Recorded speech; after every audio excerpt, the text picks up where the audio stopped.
Who has been chosen as president of Burkina Faso. Burkina Faso हमारे पास एक country है, that is in African country. ठीक है, कौन इसके न्यू प्रेसिडेंट जो है अपॉइंट किए गए हैं, उनका नाम है कैप्टन इब्राहिम ट्रैरोर। तो कैप्टन इब्राहिम ट्रैरोर को क्या बना दिया गया है, नया प्रेसिडेंट बना दिया गया है बुर्किना फासो का। अब पहले कौन था वहाँ का प्रेसिडेंट, पहले वहाँ के प्रेसिडेंट थे पॉल हेनरी सडेंगो डेम्बिया। ठीक है, तो अभी क्या हुआ, वहाँ पे इनके एक स्टैंड ऑफ चल रहा है। स्टैंड ऑफ मतलब कि एक तरह का वहाँ पे काफ़ी ज़्यादा इस्लामिक एक्टिविटीज़ हो रही है, जिसकी वजह से वहाँ पे गोलीबारी काफ़ी ज़्यादा हो रही है। कहाँ पे, साहेल नामक स्थान पे यहाँ पे काफ़ी ज़्यादा गोलीबारी हो रही है, जिसकी वजह से क्या हुआ, 2 दिन का स्टैंड ऑफ हो गया था, जिसकी वजह से जो डाम्बिया है, पॉल हेनरी सैंडियागो डाम्बिया, जो यहाँ के प्रेसिडेंट थे, वो भाग के टोगो चले गए हैं। अब प्रेसिडेंट के बिना वहाँ की बुर्किना फासो प्रेसिडेंट के बिना हो गया था, तो उसकी वजह से क्या कर दिया, Burkina who has been chosen as president, तो प्रेसिडेंट किसको चूज कर दिया गया है, बुर्किना फासो का कैप्टन इब्राहिम ट्रैरोर को उन्होंने प्रेसिडेंट बना दिया गया है। सो ही इज़, ये हमारे पास कैप्टन इब्राहिम ट्रैरोर है। ये काफ़ी गरीब कंट्री है, सबसे जो सेंट्रल अफ्रीका की सबसे गरीब कंट्री है बुर्किना फासो। यहाँ पे बहुत ही ज़्यादा इस्लामिक एक्टिविटीज़ होती रहती है और बहुत ही ज़्यादा जिहाद वगैरह होता रहता है, तो काफ़ी ज़्यादा लड़ाई झगड़े वाला इलाका है। तो लड़ाई झगड़े की वजह से डाम्बिया जो है वो टोगो चले गए, और टोगो की जगह डाम्बिया की जगह किसको बना दिया गया है, इब्राहिम ट्रैरोर को प्रेसिडेंट बना दिया गया है। और बुर्किना फासो कुछ महीने पहले अफ्रीकन यूनियन से इनको सस्पेंड कर दिया गया था, क्योंकि इलीगल एक्टिविटीज़ बहुत ज़्यादा होती है यहाँ पे। सूडान को भी अभी अफ्रीकन यूनियन में से जो है एग्जिट कर दिया गया है, सस्पेंड कर दिया गया है। इनकी भी इसी तरह की होती है, बहुत ही ज़्यादा क्राइम वगैरह यहाँ पे होता है।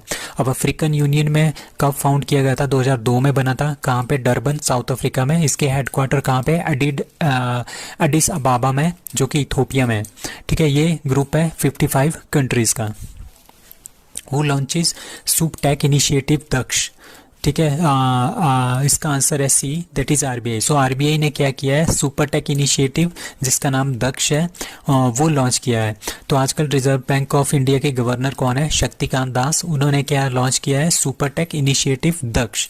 ठीक है, ये क्या है, ये बैंक का एडवांस्ड सुपरवाइजरी मॉनिटरिंग सिस्टम है। मतलब कि जो आरबीआई है और जो बैंक्स हैं, उनमें हमारे पास उनको मॉनिटर करने के लिए, उनकी सुपरवाइजरी करने के लिए ये बहुत ही अच्छा एक सिस्टम है। ठीक है, दक्ष मीन्स एफिशिएंट एंड कॉम्पिटेंट। मतलब कि आरबीआई ने अपने जो बैंक्स हैं और खुद को काफ़ी ज़्यादा एफिशिएंट बनाना और कॉम्पिटेंट बनाना है। ठीक है, reflecting the underlying capabilities of the application.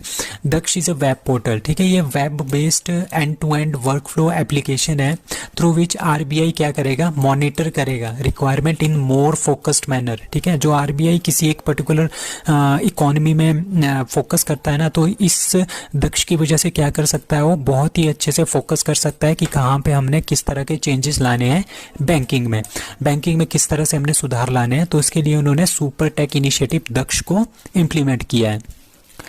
Who won Irani trophy 2022। Irani is related to the cricket. तो ये जीता है रेस्ट ऑफ इंडिया ने। इसमें क्या होता है, जो ईरानी ट्रॉफी होती है ना, ये जो रणजी ट्रॉफी जो जीतता है, एक टीम वो होती है और दूसरा हमारे पास रेस्ट ऑफ इंडिया होता है। ठीक है, तो अभी ये किस किस के बीच में हुआ था, सौराष्ट्र और रेस्ट ऑफ इंडिया के बीच। अभी जो 2022 की जो रणजी ट्रॉफी हुई थी, उसमें मध्य प्रदेश विनर थे। बट ईरानी ट्रॉफी जो पिछला वाला एडिशन था, उसमें क्या था, 2019-20 में सौराष्ट्र जीता था, तो इनका मैच नहीं हुआ था। तो सौराष्ट्र का मैच 2019 और 2020 के जो चैंपियन है उनका मैच हुआ था रेस्ट ऑफ इंडिया के साथ। तो इसमें रेस्ट ऑफ इंडिया ने सौराष्ट्र को 8 विकेट से राजकोट में हरा दिया। ठीक है, तो ईरानी ट्रॉफी अब जो नेक्स्ट होगा वो rest of India versus Madhya Pradesh होगा, वो अगले साल होगा। ठीक है, मतलब कि एक जिन्होंने रणजी ट्रॉफी जीता हुआ है और दूसरा रेस्ट ऑफ इंडिया टीम। ठीक है, तो इसको कौन कंट्रोल करता है, इसको कंट्रोल करता है बीसीसीआई, और ये एक टेस्ट मैच के फॉर्मेट की तरह खेला जाता है। So NPCI announced that there will be no charges for RuPay credit card use on UPI for transaction up to मतलब कि जो एनपीसीआई ने है, एनपीसीआई जो national payment corporation of India limited है, उन्होंने एक कार्ड बनाया है, उसका नाम है रुपे क्रेडिट कार्ड।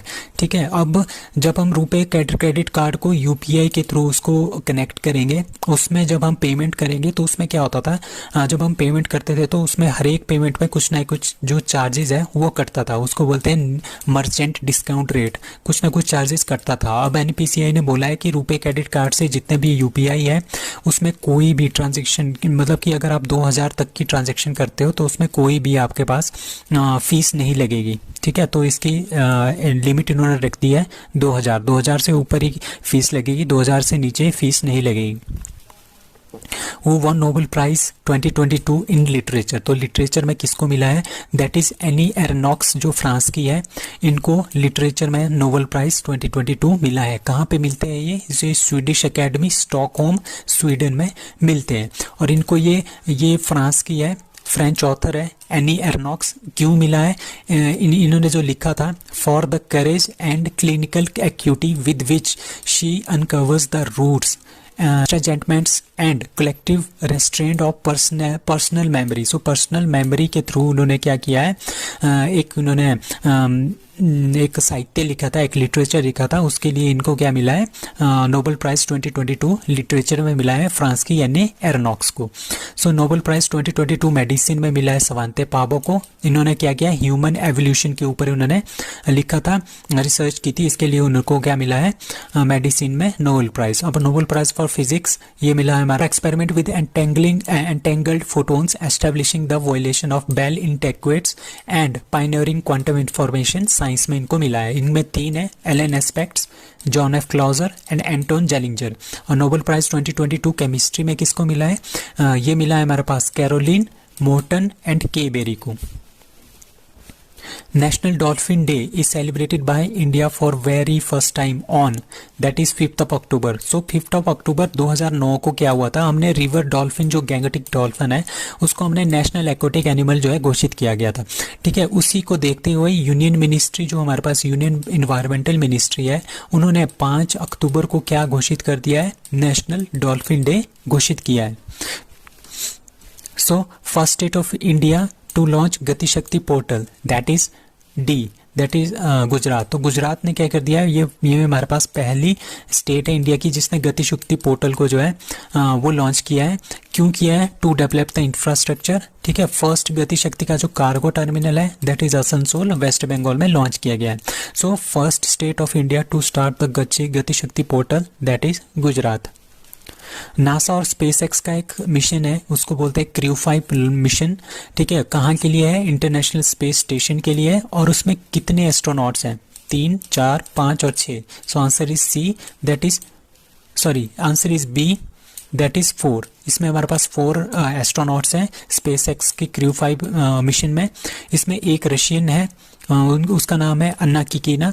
नासा के है एस्ट्रोनॉट है जोस कैसेडा, और नासा के एक और एस्ट्रोनॉट है उनका नाम है निकोल मैन। ये पहली फीमेल है अमेरिकन मूल की जो astronaut as a astronaut ISS international space centre में जा रही है। तो जापान की एक एस्ट्रोनॉट है, उनका नाम है कोइची वाकाटा। तो ये 4 जो है हमारे पास क्रू 5 मिशन में जा रहे हैं। किसका मिशन है ये, नासा और स्पेसएक्स का। अप टू 2023 रशिया ने बोला है कि हमने ISS से हट जाना है, क्योंकि ये जो ISS बनाया था 1998 में रशिया और USA ने मिलके बनाया था। अब इन्होंने बोल दिया है कि 2023 तक हम इससे हट जाएंगे।